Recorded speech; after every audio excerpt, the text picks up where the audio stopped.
उत्तराखंड के नए नए मुख्यमंत्री बने हैं तीरथ सिंह रावत, लेकिन एक के बाद एक वो विवादित बयान देते जा रहे हैं। उन्होंने कल यानी कि रविवार को यानी कि 21 मार्च 2021 को दो विवादित बयान दिए। उन्होंने सबसे पहले कहा कि भारत को 200 सालों तक अमेरिका ने अपना गुलाम बनाकर रखा, और दूसरा उन्होंने विवादित बयान दिया कि आपको 2 नहीं 20 बच्चे पैदा करने चाहिए। पूरी रिपोर्ट देखिए।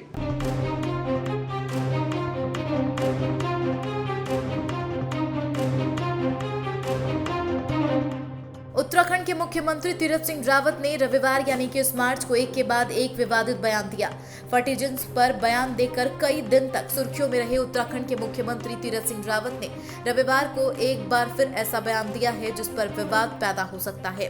रामनगर में अंतर्राष्ट्रीय वानिकी दिवस पर आयोजित कार्यक्रम में सीएम रावत ने लॉकडाउन के दौरान सरकार द्वारा बांटे गए अनाज को लेकर बयान दिया है। उन्होंने कहा, लोगों में सरकार द्वारा बांटे गए चावल को लेकर जलन भी होने लगी कि 2 सदस्यों वालों को 10 किलो जबकि 20 सदस्यों वालों को 1 क्विंटल अनाज क्यों दिया गया। वहीं उन्होंने कहा कि भैया इसमें दोष किसका है, उसने 20 पैदा किए, आपने 2 पैदा किए तो उसको 1 क्विंटल मिल रहा है, इसमें जलन काहे का। जब समय था तब आपने 2 ही पैदा किए, 20 क्यों नहीं किए। इस दौरान सीएम ने किसी धर्म या जाति का नाम नहीं लिया।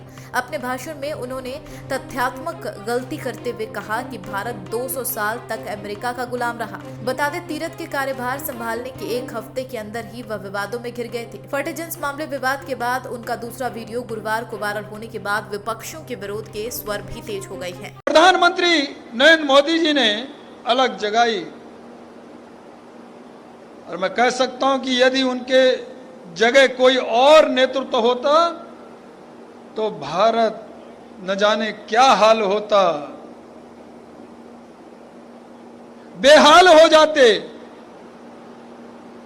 लेकिन उन्होंने हमको राहत देने का काम किया।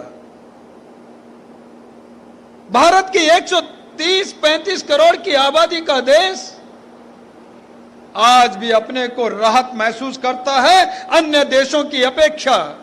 जहां अमेरिका के 200 वर्ष हम लोग गुलाम थे, पूरे विश्व के अंदर उसका राज था, कभी सूरज छिपता ही नहीं था, यह कहते थे।